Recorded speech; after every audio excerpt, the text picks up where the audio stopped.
రాబోయే సార్వత్రిక ఎన్నికల్లో రాష్ట్రంలో జరుగుతున్న అవినీతి అరాచక పాలనకు చరమగీతం పాడేందుకు ప్రజలు సిద్ధంగా ఉన్నారని పల్నాడు గురజాల టీడీపీ అభ్యర్థి ఎరపతినేని శ్రీనివాసరావు అన్నారు. వైసీపీ అధికారంలోకి వచ్చాక గురజాల నియోజకవర్గంలో 11 మంది టీడీపీ కార్యకర్తల హత్యలకు గురయ్యారని ఆరోపించారు.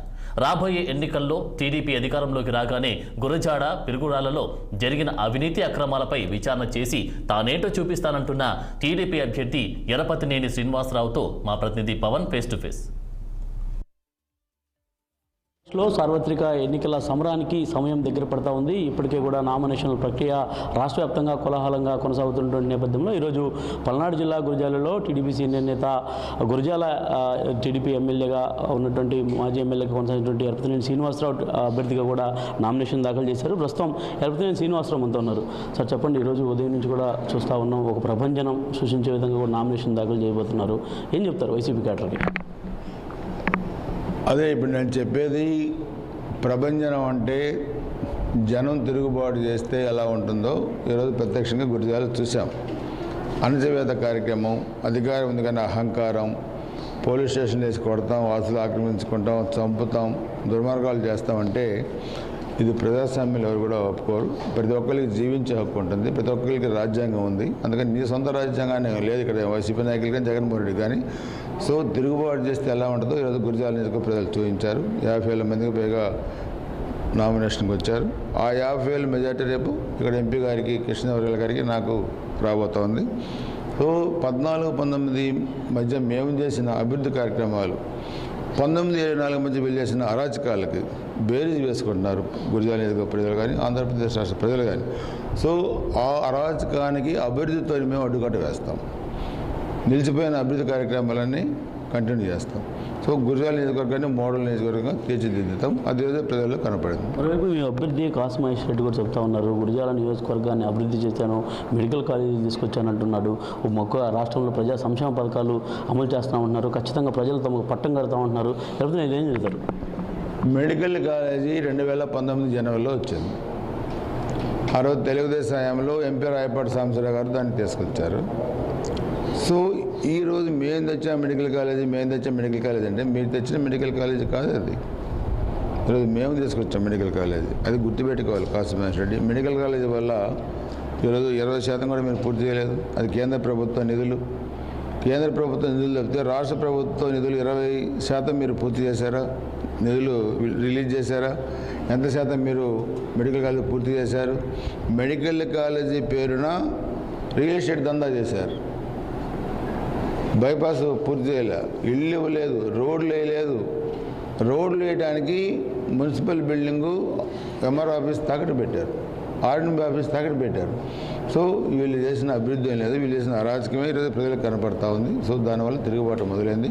కాసు మహేష్ రెడ్డిని 50,000తో ఓడించి ఇంటికి పోయి పెట్టడానికి గురజాల నియోజకవర్గ ప్రజలు సిద్ధంగా ఉన్నారు. సార్ నిజమేనా? ఇందాక మీరు కొంత ఆవేశపరిచినటువంటి మాటలు మాట్లాడారు. గురజాల నియోజకవర్గంలో హత్యా రాజకీయాలు ప్రోత్సహించినటువంటి వైసీపీ నేతలన్నీ కూడా మాట్లాడారు. ఎంతవరకు నిజమంటారు? 11 మంది చనిపోయిన ఫోటోలు మీకు చూపెట్టాను, దాన్ని వాళ్ళు ఖండించమనండి.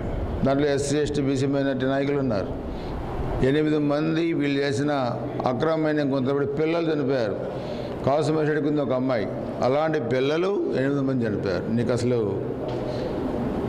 జాలి, దయా, గుణం ఇది ఉంటే వారి పట్ల ఈ విధమైన ఇబ్బంది వచ్చేది కాదు. ఒక రివ్యూ పెట్టి మైనింగు, పోలీస్, రెవెన్యూతో ఈ 8 మంది ఎందుకు చనిపోయారు కలిసి రివ్యూ చేశాడు ఎమ్మెల్యేగా అతని బాధ్యత ఉందా? అంటే ఇక్కడ సంపాదన తప్పితే ఇక్కడ ప్రజల పట్ల ప్రేమ లేదు.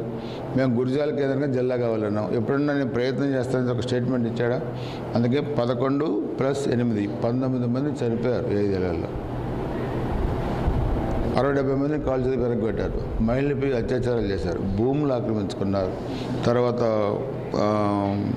మైనింగ్ అక్రమంగా చేశారు, తెలంగాణ మద్యం అమ్మారు, తర్వాత పేకాట క్లబ్బులు పెట్టారు. ఇది ఒకటి కాదు, సర్వం దోపిడీమయం గురజాల కాసు మహేష్ రెడ్డి మయం. సో దీన్ని మేము అరాచకాన్ని అడ్డుకట్ట వేసి ఏంటంటే కూడా ఎంక్వైరీ చేస్తాం.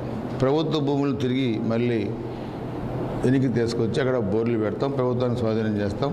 పేద ప్రజల భూములు, ప్రైవేట్ భూములు కూడా ఆక్రమించుకున్నారు. వాటి మీద కూడా ఎంక్వైరీ చేసి వాటి కూడా ఆ వ్యక్తులకు అప్పచెప్పడం జరుగుతుంది. ఈ అరాచకానికి అడ్డుకట్ట వేయడానికి ఈరోజు తెలుగుదేశం, జనసేన, బీజేపీ పార్టీలు కలిసికట్టుగా ముందుకెళ్తాం. ఎరపతినేనికి ఓటు వేయాలంటే ఎరపతినేని ఏం చెప్తాడు ప్రజలకి? ఎరపతినేని ఈరోజు 30 సంవత్సరాల మంచి రాజకీయాల్లో ఉన్నారు, 7వసారి పోటీ చేస్తూ ఉన్నారు. ఎరపతినేని వ్యక్తిత్వం ఏంటో గురజాల నియోజక ప్రజలకు తెలుసు. కాబట్టి అభివృద్ధి కావాలంటే ఎరపతినేనికి ఓటేయాలా, అరాచకం కావాలంటే కాసం రెడ్డికి ఓటేయాలి. తెలియక 2019లో వేసిన ఓటు అది అరాచకానికి దారితీసింది. అందుకని అరాచకాన్ని తెరదించి అభివృద్ధి జరగాలంటే ఎరపతినేని శ్రీనివాసరావుకి 2024 జరిగిన మే 13 జరిగే ఎన్నికల్లో సైకిల్ గుర్తుకు ఓటేయమని చెప్పి కూడా మేము ఓటర్స్ అందరినీ కూడా రిక్వెస్ట్ చేస్తా ఉన్నాం. సార్, ఓవరాల్గా ఎరపతినేని శ్రీనివాస్ గారు మీరు టీడీపీ సీనియర్ నేతగా ఉన్నారు. రాష్ట్రంలో ఏంటి సార్ రాళ్ల దాడుల సంస్కృతిని తెర మీద తీసుకొచ్చింది టీడీపీ అని అంటున్నారు, నిజమేనా అది? బాబాని చంపింది టీడీపీనే వాస్తవం, తల్లి చెల్లిని బజార్లో పెట్టింది టీడీపీనే వాస్తవం. ఎవరు చంపారు? అవినాష్ రెడ్డి చంపాడని సిబిఐ చెప్పింది. దానికి తాడేపల్లి కొంప మద్దతు ఉందని చెప్పారు. సొంత చెల్లెలు, రక్తం పంచుకు పుట్టిన చెల్లెల్ని అధికారం కోసం, డబ్బుల కోసం రాజశేఖర్కి పుట్టలేదని ప్రచారం చేసింది వైసీపీ పేటీఎం కుక్కలు కాదా? అంటే ఎవరు అంటే బాబాయిని చంపిన వాళ్ళు, తల్లి చెల్లిని బజార్లో పెట్టిన వాళ్ళు, ఫ్యామిలీకి గౌరవం ఇవ్వలేని వాళ్ళు, కోడికొద్ది డ్రామా ఆడిన వాళ్ళు, మళ్ళీ విజయవాడలో మొన్న ఒక దండేస్తే గేసకపోతే దాని ఏదో గులకరాయి డ్రామా ఆడిన వాళ్ళు. వీళ్ళ గులకరాయి డ్రామాలు, కోడికొద్ది డ్రామాలు ప్రజలు నమ్మే పరిస్థితులు లేరు. వీళ్ళకి శాశ్వత సమాధి, వైసీపీ పార్టీకి శాశ్వత సమాధి కట్టడానికి మే 13న ఆంధ్రప్రదేశ్ ప్రజలు సిద్ధంగా ఉన్నారు. ఇది మొత్తానికి ఈ పరిస్థితి. ఏదైతే గురజాల నియోజకవర్గంలో ఈరోజు 50,000 మందితో కూడా నామినేషన్ కాబట్టి ప్రజలంతా తమని ఆదరించడానికి సిద్ధంగా ఉన్నారు. అదేవిధంగా ఏదైతే వైసీపీ ప్రభుత్వం చెబుతున్నటువంటి మెడికల్ కాలేజీలకు సంబంధించిన విషయంలో భూ కబ్జాలు చేయడానికి మాత్రమే వైసీపీ నేతలు మెడికల్ కాలేజీలు తీసుకొచ్చామంటూ కూడా ఒక తప్పుడు ప్రచారం చేస్తారంటూ కూడా ఎరపతినేని శ్రీనివాస్ చెబుతా ఉన్నారు. అదేవిధంగా రాష్ట్రంలో రాళ్లదాడు సంస్కృతిని తెరలేపడమే కాకుండా హత్యా రాజకీయాలు చేస్తున్నటువంటి ప్రభుత్వాన్ని ప్రజలంతా కూడా గుర్తుపెట్టుకోవాల్సినటువంటి అవసరం ఉందని చెప్పి కూడా ఆయన చెప్తా ఉన్నారు. కెమెరా పర్సన్ పవన్తో, పవన్ 6 టీవీ, పల్నాడు జిల్లా.